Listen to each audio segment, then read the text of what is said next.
And for our next presentation, we're going to have Kate talk about working with federal agencies.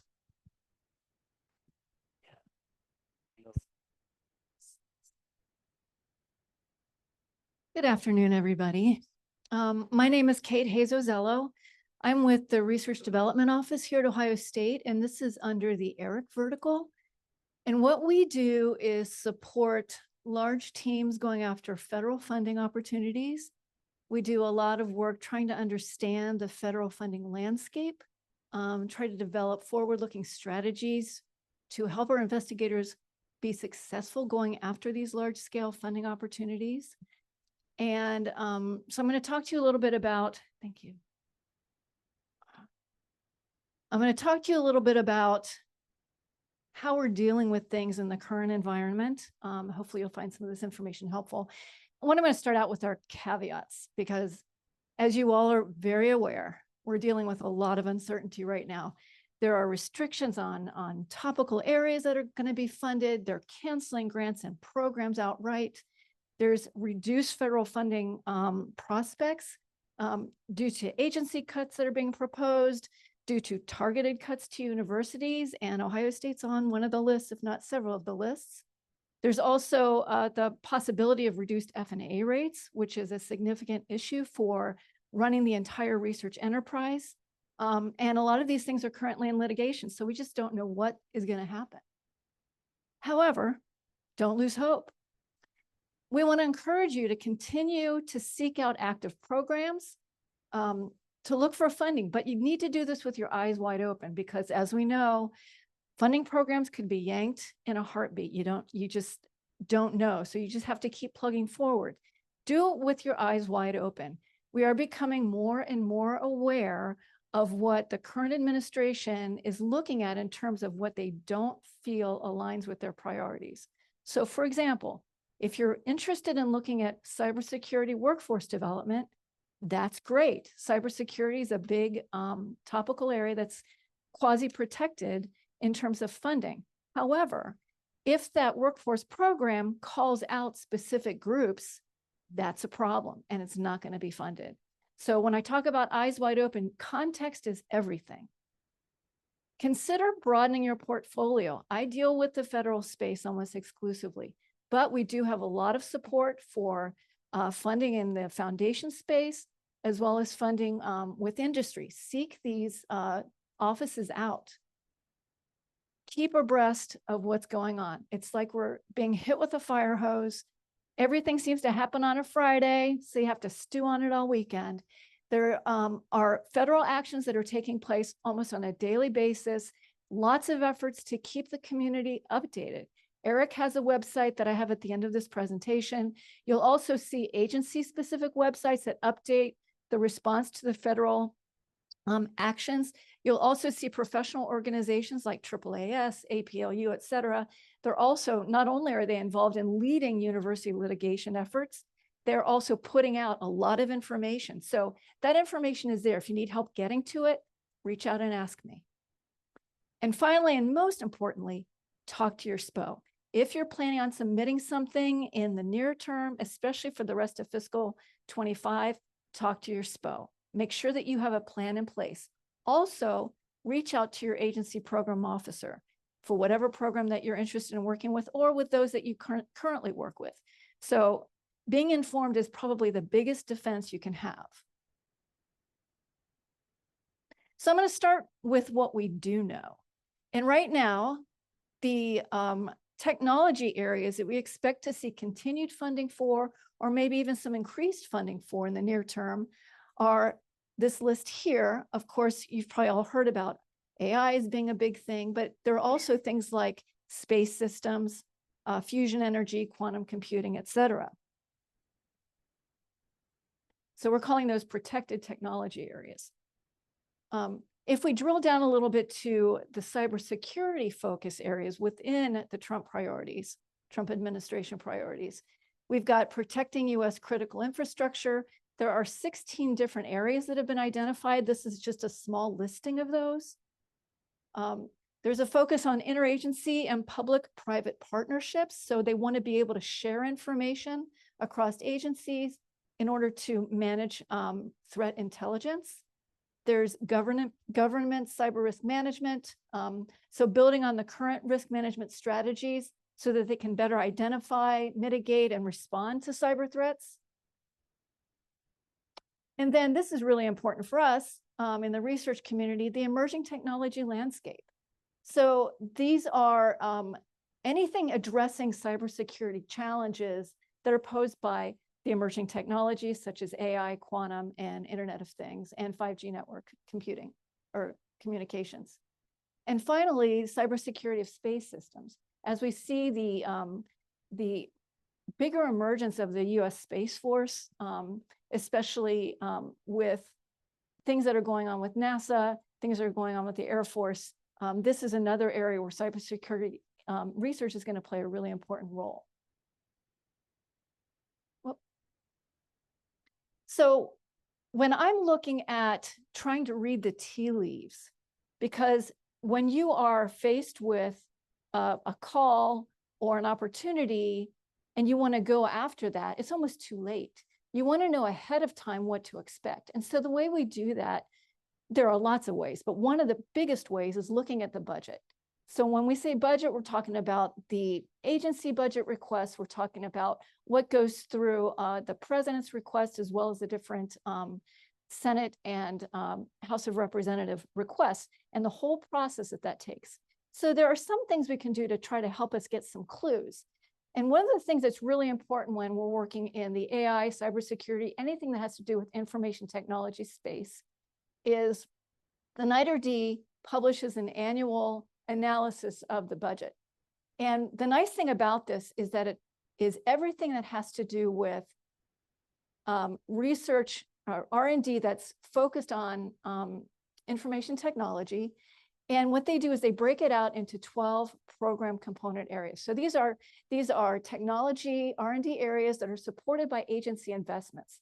And so what happens here is that the agencies all submit information to NITRD that's put in this report that falls under these specific categories. And so that allows us to track on a yearly basis how things are changing and evolving.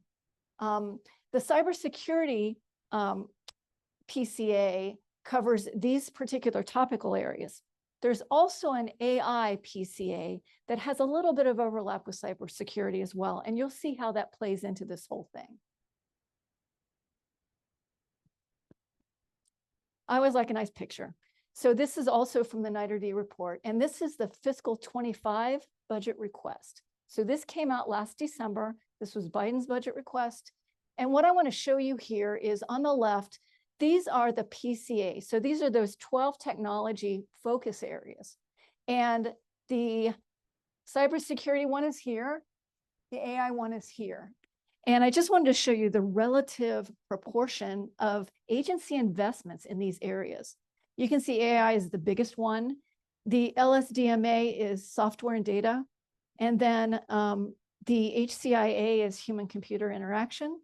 But I wanted to show you that within, or at least for the fiscal 25, $1.95 billion of agency investments were going under the AI PCA, and then about $780 million under the cybersecurity PCA.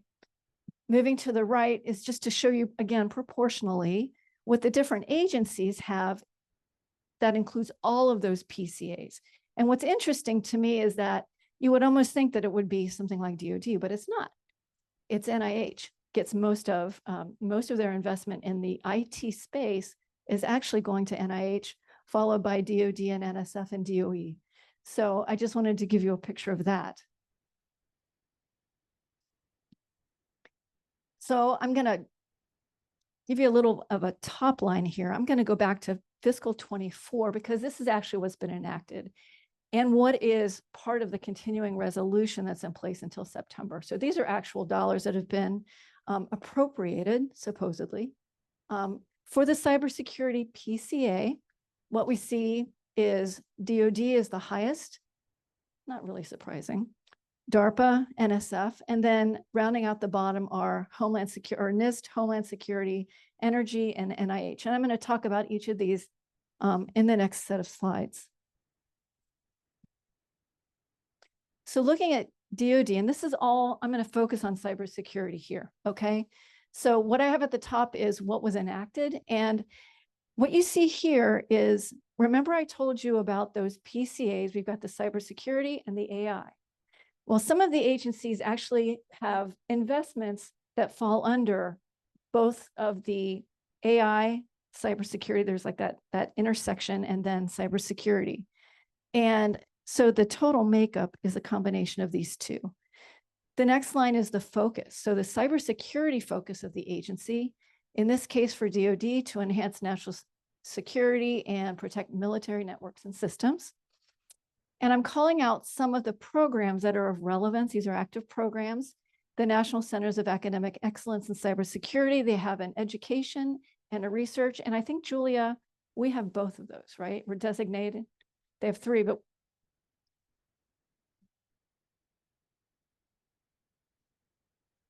yeah. Then through the broad agency announcements that come through the three branches, AFOSR, ONR, and ARO, these are some of the program areas that they're funding in. So just to give you an idea of the range and breadth of areas that they're interested in funding. Next is DARPA. They get all of theirs through the cybersecurity PCA, nothing through AI. Their mission is to enhance national security and resilience in cybersecurity. So these are some of the programs there that are active programs within DARPA across the various offices. If we go to NSF, they get a mix of funding or investments through the cybersecurity and the AI cybersecurity PCAs. Their cybersecurity research focus is to protect national and personal security in the digital world. These are some of the programs that are currently in place at NSF. So we talk about secure and trustworthy cyberspace. There is a frontier call this year, I believe. Cyber physical systems, there's also a frontier call for that this year. The CC, as well as the core programs within SIZE. NIST is within the cybersecurity PCA, and they really spend a lot of their time focusing on developing standards and guidelines. There's not a lot of money that goes into or that goes out of NIST towards universities, but I just wanted to make sure I mentioned that. Department of Homeland Security actually gets only a small amount of funding. As you can see here, it's about $40 million a year that's dedicated to cybersecurity R&D. And it's really focused on protecting critical infrastructure and improving cybersecurity resilience. There's a Centers of Excellence program that funds universities, and these are collaborations across universities. They have 9 of them that are currently funded, and there's at least 2 that are cybersecurity focused. Many of them have cybersecurity tangents. And then I would also call your attention to the long range BAA, which funds research projects that range from TLR 1 all the way to TLR 6 and above. But these are some of the specific cybersecurity program areas that they fund. DOE has a small amount of funding that they invest in cybersecurity research, which is focused on, as you can imagine, the energy grid, energy delivery systems, cyber physical systems, and resilience. So we see cyber physical systems and resilience come across in a lot of these agencies. So it's important to keep in mind. These are some of the programs that are cybersecurity heavy within DOE. NIH has a small amount of cybersecurity, a lot of IT R&D, but a small amount of that is cybersecurity related. And it makes sense. It's to protect healthcare systems and data privacy. And it's through this office, mainly through the National Coordinator for Health Information Technologies, where you can find funding opportunities. What's happening with NIH recently is that if you look at programs that normally come out on a weekly basis, there aren't any. They're just not They're in the process of reevaluating and reorganizing NIH. And so this one is probably, I think, the biggest unknown at this time. And I would be remiss if I didn't mention as well some of these other groups, IARPA, which is, of course, affiliated with the intelligence community, U.S. Space Force. There's something that they have that was relatively new to my knowledge, which is the University Research Initiative, Space Strategic Technology Institutes. And this is something that funds not necessarily cybersecurity specific, but defense specific areas having to do with space. So it could be manufacturing or operations or other things like that. We expect that there is going to be one that is very cybersecurity focused coming, and hopefully we're planning for that. And then the Department of Transportation. You're familiar perhaps with the University Transportation Research Centers. We actually have one here at Ohio State. And there are lots of topics in cybersecurity risks in automotive systems. So prospects for fiscal 26 and beyond. Take a deep breath. As I said before, the skinny budget was released last week. It's high level, not a lot of detail, a lot of cuts proposed. And it has to do mainly with non-discretionary funding. So things like Social Security and all of that, that's not included here. S&T for science, huge hits. Although the good news is it's too early to tell. A lot of work ahead as the detailed budget comes out from the president's office, and then we get the budgets that come out of Congress, and they have to go through this whole reconciliation process that we know they never get it done on time. We just don't know what's going to happen. But the good news is we feel that the draconian cuts we're seeing in this at this starting point is not really where we're going to land. It's not where it's going to end. It's a starting point for a lot of negotiation, a lot of work. And hopefully we'll see the bipartisan support in Congress towards science and technology maintained. So we'll see. The other thing I wanted to make you aware of is that starting in 2016 under the Obama administration, there was the first federal AI R&D strategic plan that was released. This was revised under Trump 1. It was revised again under Biden, and Trump 2 is revising as we speak. And so the importance of strategic plans, they can be, they're usually somewhat topically focused, they're less agency focused. So there's a cybersecurity, there's a data analysis, there's different topical areas, is that they give us a hint as to what the federal government is thinking in terms of what they see as priority areas. It could be for funding, it could be for any kind of other investments. And so these are some of the things that we try to keep track of in my office in order to help us, as I said before, kind of read the tea leaves. And last but not least, this is my contact information. This is a link to Eric's website for the federal federal administration transition information. This is updated daily. And then information about our office is here. If you have any questions at all, I encourage you to reach out to me. I'm happy to talk to you, kind of give you more information about what I know about things. But yeah, any questions at all? I think we have time for one question, if anyone has one. Ted.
Yeah, so we're going to take a coffee break now, but let's thank Kate again for her presentation.